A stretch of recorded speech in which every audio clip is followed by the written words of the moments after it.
योगीराम सूरत कुमार, योगीराम सूरत कुमार, योगीराम सूरत कुमार जय गुरुराय।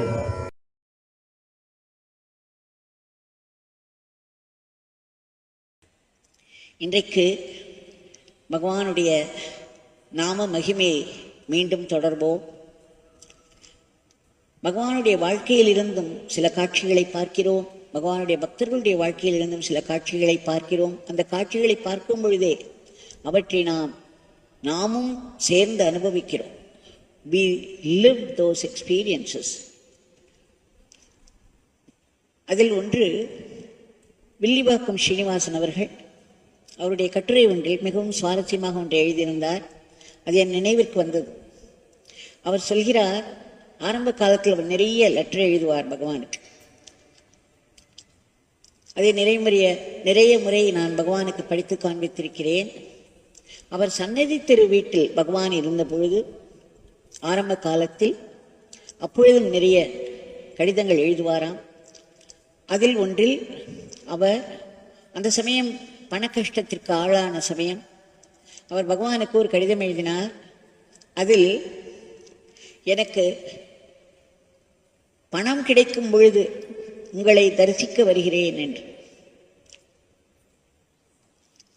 அதன் பிறகு அவர் சொல்கிறார், அவர் அப்பொழுது ஜோசியம் அஸ்ட்ராலஜி சொல்லி வந்தார். அவருக்கு விரும் என்று ஜோசியம் பார்க்க வருகிறவர்கள் அவர் அதற்கு பணம் எடுத்துக்கொள்ள மாட்டாராம். ஆனால் அவர்கள் வற்புறுத்தி அவரிடம் பணத்தை கொடுத்தார்களாம். அப்படி நிறைய பணம் சேர்ந்து விட்டதாம். ஆனால் 2 மாதங்களுக்கு அவரால் அந்த பணம் இருந்தும் திருவண்ணாமலை செல்ல முடியவில்லை. ஏதேதோ காரணங்கள் ஏதோ ஒரு தடை செய்து அவரை போக விடாமல் அடித்து விட்டது. அப்பொழுது அவர் அதை நினைத்து பார்த்து கொள்கிறார், நாம் பகவானுக்கு ஒரு லெட்டர் எழுதினோம், எனக்கு அடுத்து பணம் கிடைக்கும் பொழுது தங்களை தரிசனம் செய்ய வருகிறேன் என்று. உடனே அப்பொழுதுதான் அவருக்கு புரிந்தது, அதை எழுதியவுடன் பணம் கிடைத்தது, ஆனால் தரிசனம் செய்ய போக முடியவில்லையே. அப்பொழுது அவருக்கு பளீர் என்று ஒரு உண்மை புரிந்தது. பகவானை தரிசனம் செய்ய வேண்டுமென்றால் பகவானுடைய சங்கல்பம் வேண்டும், அவருடைய அருள் வேண்டும். அவர் வாவென்று அழைத்தால் மட்டுமே போக முடியும். பணம் வேண்டும், பணமில்லை அதனால் வர முடியாது என்ற நிலையை மாற்றிவிட்டார். பணத்தை கொடுத்தார், ஆனால் நான் நினைத்தால் மட்டுமே நீ வர முடியும் என்ற உண்மையையும் புகட்டிவிட்டார் என்று அவருக்கு அதை புரிந்து கொள்வதே ஒரு பெரிய அருள். அருள் இருந்தால்தான் நம் ஆழ்ந்த உண்மைகளை எல்லாம் புரிந்து கொள்ள முடியும். அதை பகவான் அடிக்கடி என்னிடமே வாய்விட்டு சொல்வார், இந்த பிச்சைக்காரன் அழைத்தால் என்று யாராலும் இந்த ஆசிரமத்தில் கால் கூட வைக்க முடியாது என்று. யாருக்கு ஒரு அனுகிரகம் செய்ய வேண்டும் என்று அவர் மனதில் தோன்றுகிறதோ அப்பொழுதுதான் அவர்களுக்கு இங்கு வர வேண்டும் என்ற நினைவும் வரும். அதன் பிறகு அவர்கள் அதை பேராவலோடு முயற்சி செய்தாலும் அவர்களுடைய பேராவல் பக்தி அவர்களை வரவழைக்கலாம். அதற்கும் பகவானுடைய அருள் வேண்டும். ஒன்றுமில்லாமலேயே இங்கு வந்து செல்பவர்களும் உண்டு. அவர்களையும் ஏதோ ஒரு காரணத்திற்காக பகவான் அழைத்து அதனால்தான் அவர்களாலும் வர முடிந்தது. ஆக இந்த உண்மை, இந்த ஒரு டெமான்ஸ்ட்ரேஷன், இந்த ஒரு லீலையின் மூலம் அதை படிக்கும் பொழுது எனக்கு மிகவும் சந்தோஷமாக இருந்தது. எப்படி ஒரு லீலை பகவான் நடத்தி அவருக்கு அந்த உண்மையை புரிய வைத்திருக்கிறார். நம்மிடம் வாய்விட்டு சொல்லும் இந்த உண்மையை ஒரு லீலை மூலம் இவருக்கு எப்படி காண்பித்திருக்கிறார் என்று. ஆக நாம் பகவானிடம் வந்து தரிசனம் செய்ய வேண்டும் என்றால் அதற்கு நம்மிடம் அது பேராவல் வேண்டும், பார்க்க வேண்டும், பகவானுடைய மூர்த்தியை வந்து தரிசனம் செய்ய வேண்டும் என்ற தாகம் வேண்டும். அதற்காக நாம் பிரார்த்தித்துக் கொள்ள வேண்டும். அதன் பிறகு ஆசிரமம் வந்த பிறகு இவர்களை பற்றி அவர்களை பற்றி எல்லாம் பேசாமல், இவர்கள் இங்கே எப்படி நடக்கிறது அங்கே எப்படி நிற்கிறது என்று கண்காணிப்புகள் எல்லாம் இல்லாமல், மனதை வேறு எந்த இடத்திலும் போடாமல், எவரிடத்திலும் போகாமல், பகவானை மட்டுமே நினைத்தபடி உள்ளே வந்து பகவானை தரிசித்தோமானால் நான் சத்தியமாக சொல்கிறேன், பல காட்சிகள் உங்களுக்கு கிட்டும். பகவானை பற்றிய தெய்வீக காட்சிகள் பல கிட்டும். பகவானுடைய, ஏனென்றால் பகவான் கூட்டுதானே, நாம் பகவான் அழைத்து நாம் ஆசிரமத்திற்குள் நுழைகிறோம். பகவானுடைய அழைப்பு என்பது சாதாரணமானதல்ல. அது எப்படி தெரியும் நமக்கு? நம்மால் ஆசிரமத்திற்கு வர முடிகிறதல்லவா? ஆசிரமத்திற்கு வருவது சாதாரண விஷயம் என்று நினைத்து விடாதீர்கள். அவரவர்கள் வீட்டிலேயே பகவானை இருந்த இடத்தில் கூப்பிட்டால் போதும் என்று பகவான் சொல்லியிருக்கிறார். அதற்கும் இதற்கும் என்ன வித்தியாசம்? வீட்டிலேயே இருந்து நாம் கும்பிடலாமே என்று சொல்பவர்கள் உண்டு. அவர்களுடைய வார்த்தைகளை நாம் எடுத்துக்கொள்ள வேண்டாம். அப்படி இருந்தால் பகவான் எதற்காக தன் உடலை தேய்த்து தேய்த்து இந்த ஆசிரமத்தை உருவாக்க வேண்டும்? அவர்களுக்கு தெரிந்த அந்த அறிவு பகவானுக்கு இல்லையா? பகவான் எவ்வளவு பெரிய ஒரு க்ஷேத்திரத்தை இந்த இடத்தில் உருவாக்கி இருக்கிறார். எப்படி அதை தன்னுடைய சக்தியால் நிரப்பி வைத்திருக்கிறார். உள்ளே நுழைந்த மாத்திரத்தில் பலருக்கு பல நாள் சிக்கலாயிருந்த பல விஷயங்கள் தீர்வாகின்றன. அவர்கள் மகிழ்ச்சியோடு ஓடி வந்து சொல்கிறார்கள், உள்ளே நுழைந்த மாத்திரத்தில் இத்தனை 2 வருடங்களாக போராடிய ஒன்று எனக்கு வெற்றியை தந்துவிட்டது என்று. இப்படி பல நிகழ்ச்சிகள் இருக்கின்றன. ஒரு 2011 தேச மங்கையர்கரசி என்பவர் வந்தார். ஸ்ரீ கிருபானந்த வாரியாருடைய பூரண அருளை பெற்றவர். 4 வயதிலிருந்தே அவரிடம் பயின்று அவருடைய பேரருளை பெற்றவர். அவர் குரு வார்த்தை சொல்லியபடி தன்னுடைய வாழ்க்கையை அமைத்து கொண்டார். அவர் வந்து பேசிய சில விஷயங்கள் படிக்க நேர்ந்தது. பளிச்சென்று பல உண்மைகளை, நமக்கு வாழ்வில் அனுபவத்தில் தெரிந்த உண்மைகளை மிக அழகாக அவர் சில கதைகள் மூலம் எடுத்துச் சென்றார். அதில் ஒன்று, ஒரு மாணவன், ஒரு வித்தியார்த்தி குருவிடம் பாடம் கற்றுக்கொண்டிருந்தான்.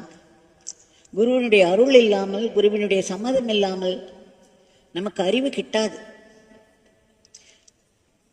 அவன் குருவிடம் பாடம் கற்றுக்கொண்டே இருந்தான். அவன் நினைத்தான், இதையெல்லாம் நாம் பல புத்தகங்களில் படித்ததுதானே, அதைத்தானே இவரும் திரும்ப திரும்ப சொல்கிறார். இதில் என்ன விசேஷம் இருக்கிறது? நாம் இவ்வளவு நேரம் இவர் காலடியில் உட்கார்ந்திருப்பதற்கு பதில் வெவ்வேறு புத்தகங்கள், எத்தனையோ புத்தகங்களை படித்தோமானால் நமக்கு இன்னும் அறிவு கூடும் என்று நினைத்தான். அவரை விட்டு விலகி சென்று விட்டான். பல புத்தகங்களை படித்து கொண்டான். அவனுக்கு சற்று கர்வம், தன்னால் விரைவில் எல்லாவற்றையும் கிரகிக்க முடிகிறது, தான் இன்னும் முன்னேற முடியும், ஒரு வகுப்பில் மாட்டிக்கொள்வானேன் என்று கிளம்பிவிட்டான். அவன் அப்படி புத்தகங்கள் படித்துக் கொண்டிருக்கும் பொழுது அதில் ஒரு தடவை ஒரு வாக்கியம் வந்தது. அது என்னவென்றால்,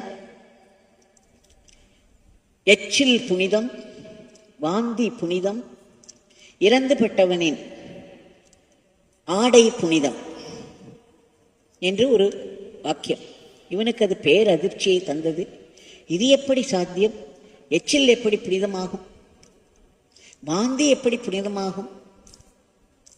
அதே போல் இறந்தவனின் ஆடை எப்படி புனிதமாகும்? இறந்தவர்கள் இருக்கும் இடத்திற்கு சென்றாலே நாம் ஸ்நானம் செய்ய வேண்டியிருக்கிறது. அவனுடைய ஆடை புனிதம். இவைகளை இறைவனுக்கே உபயோகிக்கலாம் என்று வேறு சொல்கிறார்கள்.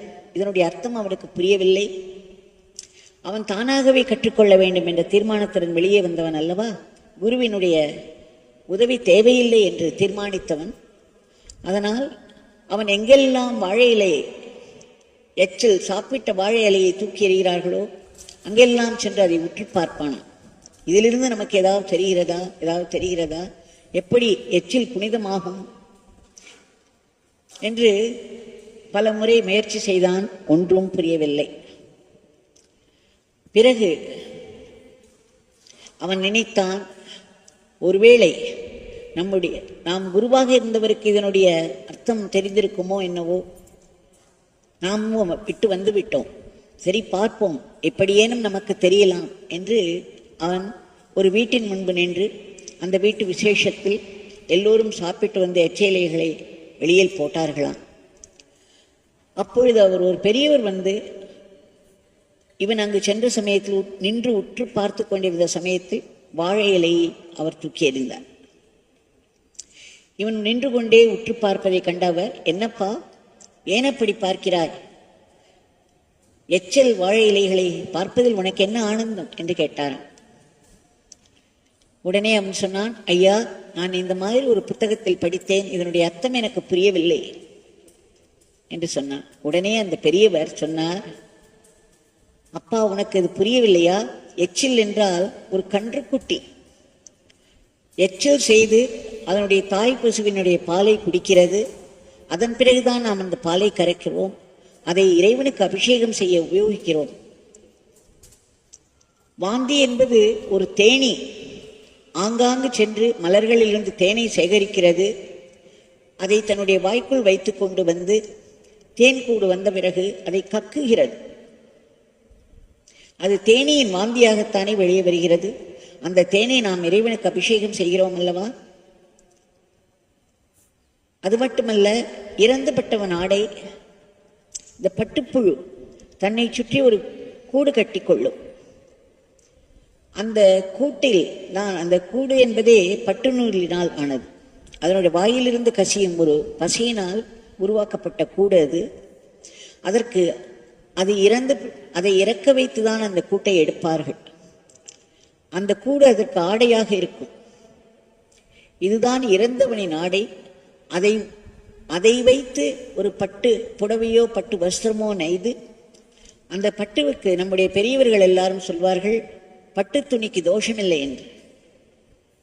அந்த பட்டு உடைகளை பகவானுக்கு சாற்றுவது ஒரு பெரிய புண்ணியம் என்றெல்லாம் சொல்வார்கள். இதைத்தானப்பா அப்படி சொல்லியிருக்கிறார்கள் என்று சொன்னார். அப்பொழுதுதான் அவனுடைய கர்வம் நீங்கியது.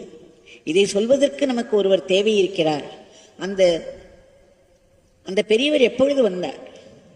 இவன் நினைத்தான் அல்லவா, ஒருவேளை நம் குருவுக்கு தெரிந்திருக்கலாம், நாம் புத்தகத்தையே படித்துக் கொண்டிருப்பதால் நமக்கு இதனுடைய பொருள் நம்மாலேயே புரிந்து கொள்ள முடியவில்லை என்று நினைத்த மாத்திரத்தில் அந்த குருநாதருடைய பேரருளால் ஒரு பெரியவர் வந்து ஒரு காட்சியை அமைத்து ஒரு லீலை செய்து அவனுக்கு அந்த பேருண்மையை உணர்த்தினார். அதனால் குரு என்பவர் தட்சிணாமூர்த்தி, இறைவனே குரு வடிவம் எடுத்து நம்மிடம் வந்து நம்முடைய அறியாமை இருளை நீக்கி நம்முடைய மனதை மேலே மேலே கொண்டு போய் கடைசியில் இறைவனுடைய அடியில் சேர்த்து விடுவார். அப்பேற்பட்ட குருநாதரை நாம் பக்தியோடு, அவர் எப்பொழுதும் உள்ள உண்மையைத்தான் அவரும் சொல்வார். ஆனால் அந்த உண்மையானது, அவர் வாயிலிருந்து வரும் உண்மையானது, அவர் வாயிலிருந்து வருவதனால்தான் மிகவும் விசேஷம். திரும்ப திரும்ப அவர்கள் அதை சொல்வதோடு அதை அனுபவமாக பெற்றவர்கள். அந்த அனுபவ கூடமாகத்தான் அவர்கள் நடமாடுகிறார்கள். அவர்கள் வாயிலிருந்து காலம் காலமாய் பெரியவர்களுடைய அனுபவமாயிருந்த உண்மை வெளியே வரும்பொழுது அந்த கூற்றுகள் நமக்கும் உண்மையாவதற்கான, உண்மை அனுபவம் ஆவதற்கான ஒரு அருளையும் அவர்கள் செய்வார்கள். அதனால் இவரிடம் போனால் என்ன, அவரிடம் போனால் என்ன, எல்லோரும் சொல்வதைத்தானே இவர் சொல்கிறார். நம்முடைய பகவான்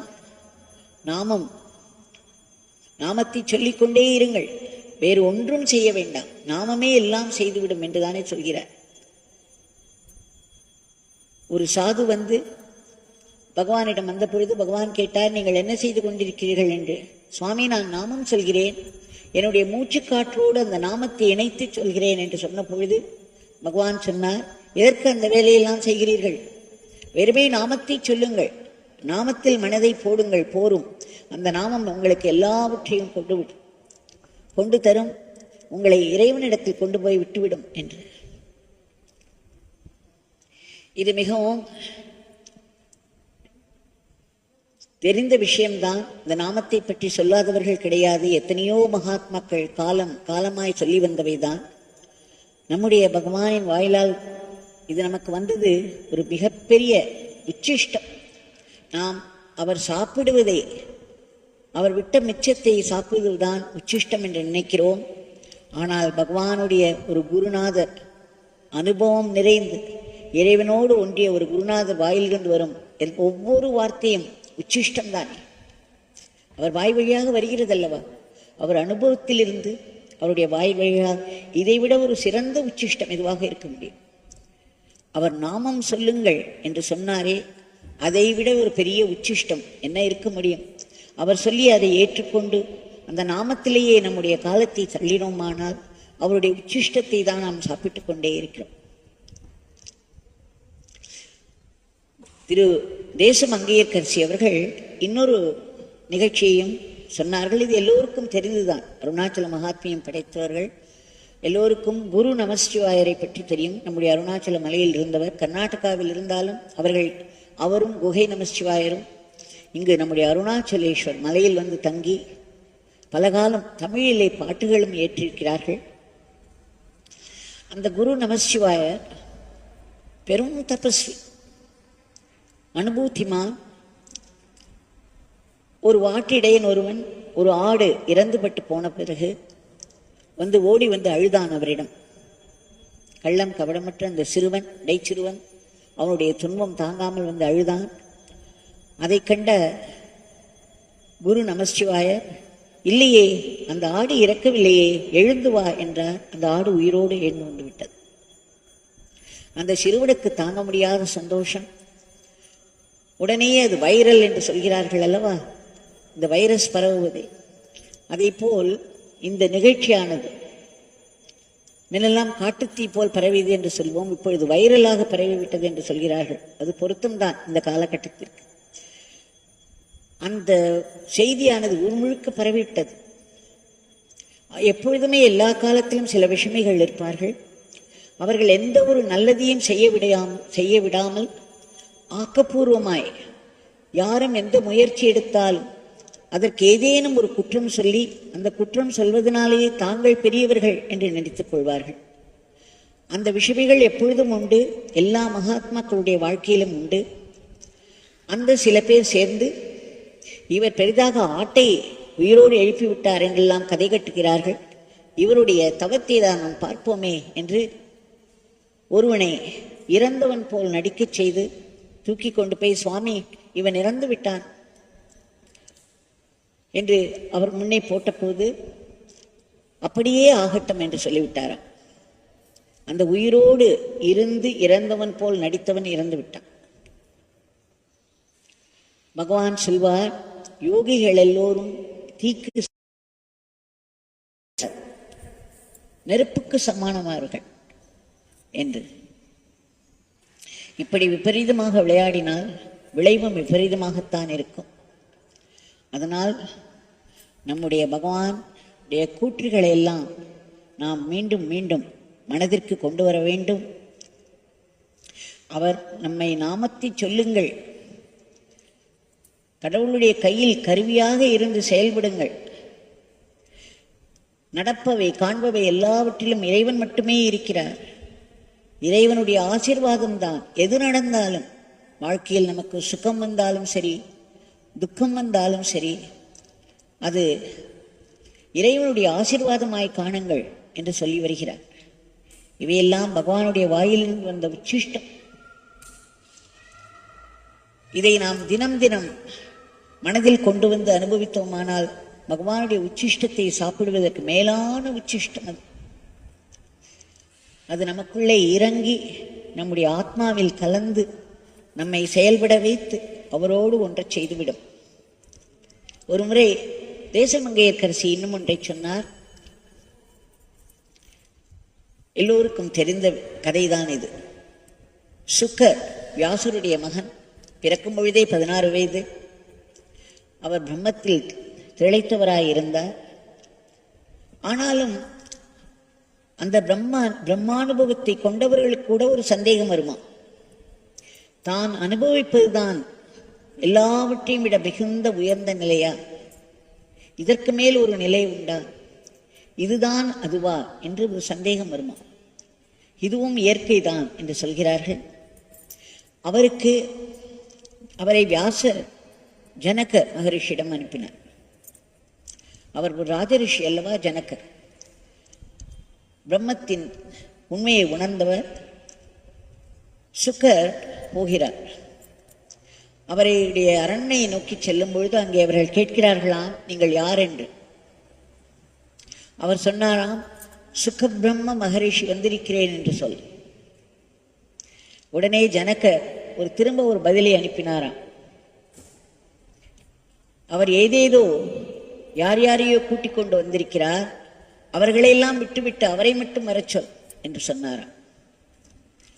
அந்த பதிலை இவரிடம் கொண்டு வந்தவுடன் சுகருக்கு பளிச்சென்ற ஒரு உண்மை புரிந்தது. சுகர் எப்பேற்பட்டவர், எப்பேற்பட்ட நிலையில் உள்ளவர், அந்த பதிலை கூறி அனுப்பியவர் எப்பேற்பட்ட நிலையில் உள்ளவர். அவர்களுக்கு ஒரு வார்த்தை போல், இந்த ஒரு வார்த்தை தீ போல் பிடித்துக் கொள்ளும். உடனே சுகருக்கு தெரிந்துவிட்டது, தாம் சுக பிரம்ம மகரிஷி, பிரம்மம் மகரிஷி என்ற 2 வார்த்தைகளை போட்டது. அதுவும் அந்த நிலையில் அதற்கு தேவையில்லை, அவர் அதைத்தான் குறிப்பிடுகிறார் என்று உடனே அவர் சொன்னார், இல்லை இல்லை சுகர் வந்திருக்கிறேன் என்று போய் சொல்லி. உடனே அவரை வருவதற்கு உள்ளே அனுமதித்தாராம் எனக்கு. ஆக எந்த ஒரு நிலையிலும் ஒரு ட்ரேஸ் கூட, ஒரு அசம்ஷன், நான் இன்னார் என்று நினைத்தோமானால் போச்சு. எந்த ஒரு ஐடென்டிட்டியும் இல்லாத நிலை பரபிரம்ம நிலை. அதில் எந்த விதமான அசம்ஷனுக்கும் இடமே இல்லை, எந்த விதமான, தமிழ் தெரியவில்லை, கற்பனைக்கும் இடமே இல்லை, எந்த விதமான அடையாளமும் அதற்கு தேவையில்லை. சுகராகவே போன போது அவரை உடனே உட்கார வைத்து, உனக்கு தெரிய வேண்டியது எதுவுமே இல்லை, எல்லாவற்றையும் அறிந்த நிலையில், பேரின்ப நிலையில் நீ இருக்கிறாய் என்று ஜனகர் அவருக்கு சொன்னார். அந்த கடைசி ட்ரேஸ், அந்த ஒரு ஐடென்டிட்டியை கூட நாம் விட வேண்டும்.